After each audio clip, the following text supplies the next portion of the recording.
వింతగా ప్రవర్తించే విలన్ పాత్రల్లో అద్భుతంగా నటించే యాక్టర్ ఎవరైనా ఉన్నారా అంటే అందరికీ టక్కున గుర్తొచ్చే పేరు ఎస్జే సూర్య. ఆయన నటించిన సైకో పాత్రలు అలాంటివి మరి. ఈ రోజు ఆయన బర్త్డే. ఇప్పుడంటే యాక్టర్గానే ఎస్జే సూర్య మనకు తెలుసు. కానీ ఇండస్ట్రీలో నిలదొక్కుకోవడానికి ఆయన మెగాఫోన్ పట్టాల్సి వచ్చింది. ఎలాగైనా విలన్ పాత్రల్లో నటించాలని, ఆ అవకాశాలు దక్కే వరకు ఇండస్ట్రీలోనే ఉండాలని డైరెక్టర్గా మారారు. పవన్ కళ్యాణ్తో ఖుషీ మూవీ తీసి బ్లాక్ బస్టర్ కొట్టారు. ఆ మూవీ హిట్ అవ్వకపోయింటే సూసైడ్ చేసుకునేవాడినని ఓసారి చెప్పారు.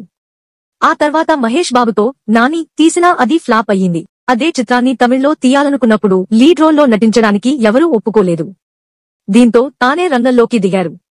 యాక్టర్ కావాలనుకున్న కోరికను నెరవేర్చుకోవాలని తానే హీరోగా నటించారు. ఆ మూవీ సూపర్ హిట్ అవ్వడంతో పాటు నటనకు ఎస్జే సూర్యకు మంచి మార్కులు పడ్డాయి. తన నటన సత్తా తెలుసుకున్న దర్శకులు ఆఫర్స్ ఇవ్వడం స్టార్ట్ చేశారు. ఆ తర్వాత విలన్ పాత్రలతో చెలరేగిపోయారు. ఎస్జే సూర్య లైఫ్ లో స్పెడర్ బిగ్గెస్ట్ టర్న్ గా మారింది. సరిపోదా శనివారం, గేమ్ చేంజర్లలో విలన్ పాత్రల్లో విలక్షణ నటనతో ప్రేక్షకుల్ని అలరించారు.